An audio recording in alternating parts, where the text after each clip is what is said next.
हर हर महादेव। श्री शिवाय नमस्तुभ्यम। ओम नमः शिवाय। दर्शकों, आज हम जानेंगे 16 सोमवार के व्रत की कथा के बारे में। दर्शकों, इस व्रत के अंदर पूजन उसी प्रकार से करना चाहिए जैसे सोमवार के व्रत में करते हैं या फिर प्रदोष के व्रत में करते हैं। इसकी कथा इस प्रकार से है। एक बार माता पार्वती एवं भगवान शिव मृत्यु लोक में भ्रमण करने की इच्छा से मृत्यु लोक में आए। भ्रमण करते हुए वे अमरावती नाम की नगरी में पहुंचे।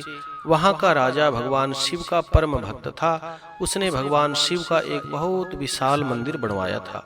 भगवान शंकर और माता पार्वती उस मंदिर में निवास करने लगे। एक समय मंदिर प्रांगण में माता पार्वती ने भगवान शिव से चौसर खेलने की इच्छा प्रकट करी। चौसर खेलने से पहले माता पार्वती ने मंदिर के पुजारी से पूछा कि हे पुजारी जी, इस खेल में हम दोनों में से किसकी विजय होगी। पुजारी जी ने बिना विचार करे ही कहा कि खेल में भगवान शिव विजय होंगे। तब माता पार्वती और भगवान शिव चौसर खेलना प्रारंभ करते हैं, लेकिन खेल में भगवान शिव हार जाते हैं और माता पार्वती जीत जाते हैं। अतः माता पार्वती ने क्रोध करके पुजारी को श्राप दिया कि झूठ बोलने के कारण आपको कुष्ठ रोग होगा, अर्थात आपको कोढ़ हो जाएगा। भगवान शिव ने माता पार्वती को बहुत समझाया, परंतु माता पार्वती नहीं मानी। कुछ दिनों के बाद में माता पार्वती के श्राप के कारण पुजारी का सारा शरीर कोढ़ से भर गया। पुजारी को कष्ट उठाते हुए बहुत सारे दिन बीत गए। एक दिन स्वर्ग की कुछ अप्सराएं उस मंदिर में पूजा करने के लिए आई। कोढ़ी पुजारी को देख करके उस पर बड़ी दया आई। एक अप्सरा ने पुजारी से पूछा कि हे ब्राह्मण देवता, ये कुष्ठ रोग आपको कैसे हुआ। तब पुजारी ने माता पार्वती के द्वारा श्राप दिए जाने की बात बताई। अप्सरा ने कहा कि हे ब्राह्मण देवता, तुम नियम पूर्वक 16 सोमवार के व्रत को करना शुरू करो। भगवान शिव की कृपा से जल्द ही आपका कोढ़ ठीक हो जाएगा, तुम्हारे सभी दुख दूर हो जाएंगे। पुजारी ने अप्सरा से 16 सोमवार के व्रत की पूरी विधि पूछी और अगले सोमवार से निवृत्त होकर के भगवान शिव की पूजा अर्चना करने के लिए मंदिर में गया। फिर वह पुजारी घी, गुड़, धूप, पूगी फल, बेलपत्र, जनेऊ, चंदन, अक्षत, पुष्पों से भगवान शिव का पूजन करके प्रदोष काल में भगवान शिव की पूजा के बाद भगवान को भोग लगा करके एक भगवान शिव को भाग अर्पण कर देता है, बाकी 2 उपस्थित लोगों को बांट देता है और पुजारी ने स्वयं भी प्रसाद ग्रहण किया। नियमित रूप से 16 सोमवार का व्रत करने से भगवान शिव की कृपा से पुजारी जी का कोढ़ शीघ्र ही नष्ट हो गया।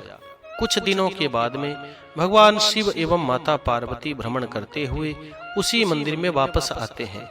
माता पार्वती ने पुजारी को स्वस्थ देख करके हैरान होते हुए पूछा कि हे ब्राह्मण देवता, मैंने आपको श्राप दिया था, कोढ़ी बनाया था, फिर आप कोढ़ से मुक्त कैसे हो गए। माता पार्वती के वचन सुनकर के ब्राह्मण ने सादर प्रणाम करके कहा कि हे माता, मैं विधि पूर्वक 16 सोमवार का व्रत करता हूँ। भगवान शिव की कृपा से मेरे सारे कष्ट दूर हो गए। तब माता पार्वती ने पुजारी जी से 16 सोमवार के व्रत की विधि पूछी। पुजारी ने उस व्रत की विधि बताते हुए कहा कि हे माता, 16 सोमवार का व्रत पूरा होने पर 17वें सोमवार को व्रत का उद्यापन अवश्य करना चाहिए। उद्यापन में पाव भर आटे की बाटी बना करके घी गुड़ मिला करके चूरमा प्रसाद के रूप में भगवान को अर्पण करना चाहिए। थोड़ा थोड़ा प्रसाद भक्तों में बांट करके स्वयं भी प्रसाद ग्रहण करना चाहिए। पुजारी से व्रत की विधि जान करके माता पार्वती ने भी 16 सोमवार का व्रत रखना शुरू कर दिया। पार्वती ने यह व्रत इस कामना से किया कि उनका पुत्र कार्तिकेय उनके पास वापस लौट करके आ जाए। पार्वती ने व्रत का उद्यापन किया तो कार्तिकेय जी के विचार परिवर्तित हो गए और वह माता पार्वती के पास लौट करके आ गए। कार्तिकेय जी ने आते ही माता पार्वती जी से पूछा कि हे माता जी, आपने ऐसा कौन सा व्रत तप किया है जिससे मेरे विचार बदल गए और मैं वापस आपके पास लौट करके आ गया। तब माँ पार्वती ने मुस्कुराते हुए कहा कि हे पुत्र, मैंने विधिवत 16 सोमवार का व्रत किया था। तब कार्तिकेय जी ने भी माता पार्वती से 16 सोमवार के व्रत की विधि जानी, क्योंकि कार्तिकेय जी का एक मित्र था ब्राह्मण। वह बहुत दिनों से प्रदेश में गया हुआ था। कार्तिकेय जी ने उस मित्र के लौटने की कामना करते हुए 16 सोमवार का व्रत विधि पूर्वक किया। 17वें सोमवार को कार्तिकेय जी के द्वारा उद्यापन करते ही उस ब्राह्मण मित्र को कार्तिकेय जी की याद आई और वह प्रदेश से लौट करके वापस आ गया। ब्राह्मण मित्र से मिलकर के कार्तिकेय जी बड़े प्रसन्न हुए। तब ब्राह्मण मित्र ने कार्तिकेय जी से 16 सोमवार के व्रत में जान करके अपने विवाह की इच्छा करते हुए 16 सोमवार का व्रत रखना शुरू कर दिया। उस ब्राह्मण मित्र पर भगवान शिव की शीघ्र ही कृपा शुरू हुई। किसी काम के संबंध में वह ब्राह्मण प्रदेश जा रहा था। उस नगर के राजा की बेटी का स्वयंवर चल रहा था। उस राजकुमारी से विवाह करने के लिए दूर दूर के देशों से राजकुमार स्वयंवर में आए हुए थे। राजा के पास एक हथिनी थी। राजा ने स्वयंवर में यह शर्त रखी थी कि उसकी हथिनी जिस युवक के गले में जयमाला डाल देगी, राजकुमारी का विवाह उसी के साथ हो जाएगा। ब्राह्मण मित्र उस नगर में पहुंचा तो अन्य लोगों के साथ वह भी स्वयंवर के स्थल में पहुंच करके खड़ा हो गया। थोड़ी ही देर में वह हथिनी पूरी तरह सजी हुई सूंड में जयमाला लेकर के वहां पर आई। सभी राजकुमारों के सामने से गुजरती हुई हथिनी अंत में ब्राह्मण मित्र के पास पहुंची और उसके गले में जयमाला डाल दी। राजा ने शर्त के अनुसार अपनी राजकुमारी का विवाह उस सुंदर ब्राह्मण मित्र से कर दिया। ब्राह्मण मित्र बड़े वैभव से आनंद पूर्वक राजकुमारी के साथ रहने लगा। एक दिन राजकुमारी ने उस ब्राह्मण से पूछा कि हे प्राणनाथ, आपने ऐसा कौन सा व्रत पुण्य कार्य किया है जिससे हथिनी ने आपके गले में जयमाला डाली? ब्राह्मण मित्र मुस्कुराते हुए बोला कि हे प्रिय, अपने मित्र कार्तिकेय के कहने पर मैंने 16 सोमवार का व्रत किया था। अतः भगवान शिव की कृपा से हथिनी ने इसी व्रत के पुण्य के फल के स्वरूप मेरे गले में जयमाला डाल करके तेरे से विवाह करवा करके पति बनाया तेरा और धनी साहूकार बना दिया। तब राजकुमारी ने पुत्र की कामना करते हुए व्रत करना प्रारंभ कर दिया। भगवान शिव की कृपा से उसकी मनोकामना पूरी हुई। शीघ्र ही राजकुमारी गर्भवती हुई। निर्धारित समय पर उसने एक सुंदर पुत्र को जन्म दिया।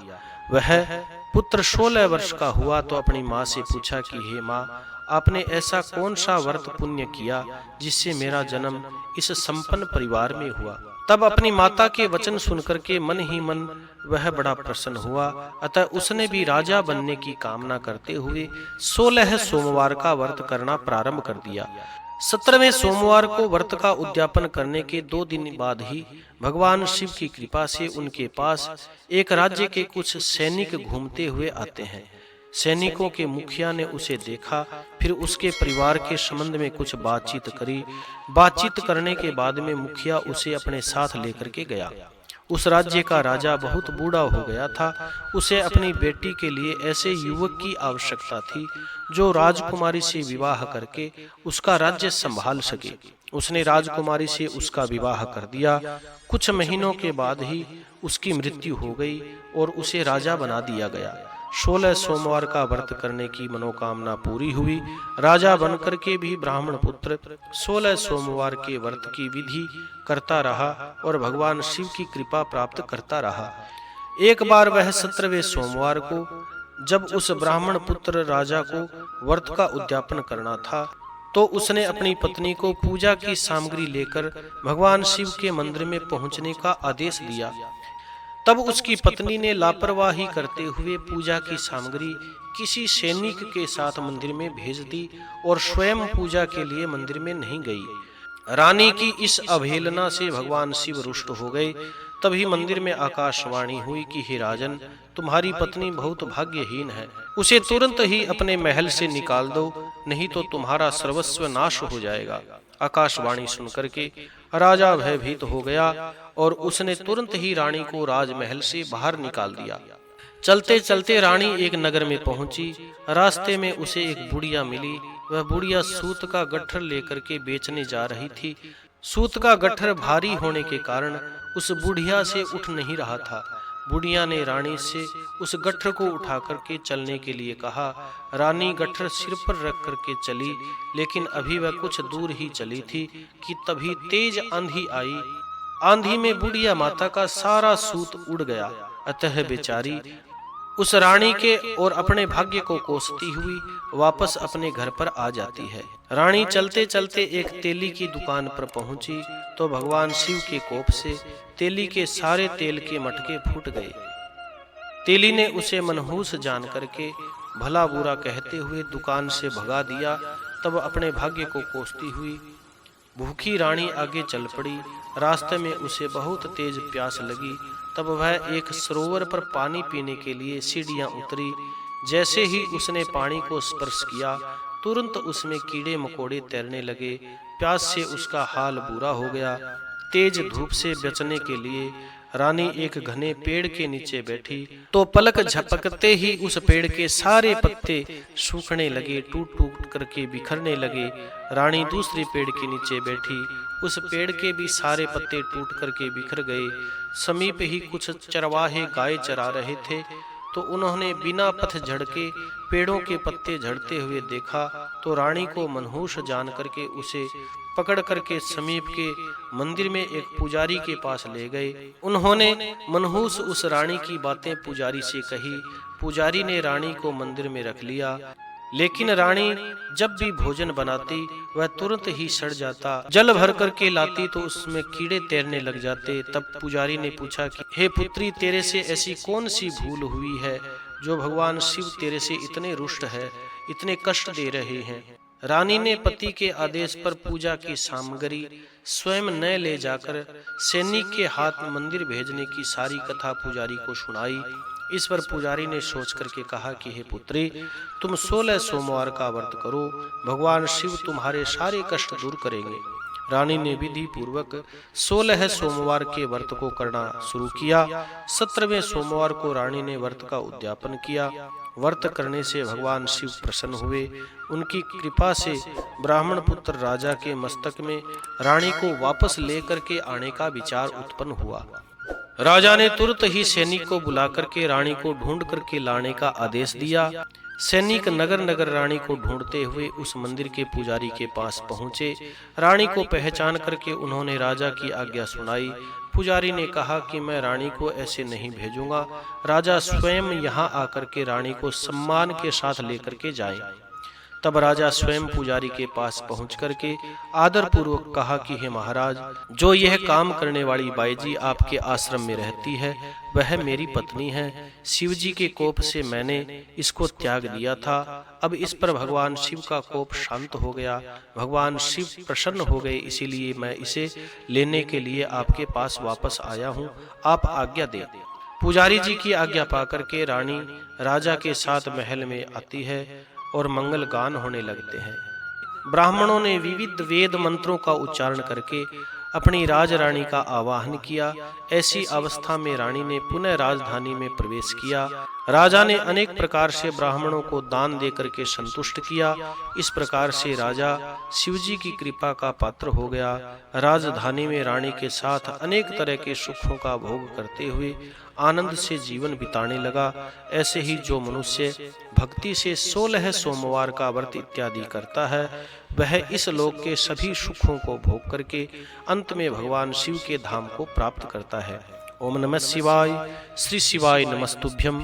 कथा सुनने के बाद में कथा को लाइक करें, शेयर करें, कमेंट में भगवान शिव का नाम अवश्य लिखें। जो चैनल पर नए हैं वो चैनल को सब्सक्राइब करें ताकि आने वाली व्रत की कथाएं आपको प्राप्त होती रहे। जय श्री कृष्णा, जय श्री सीताराम। श्री शिवाय नमस्तुभ्यम।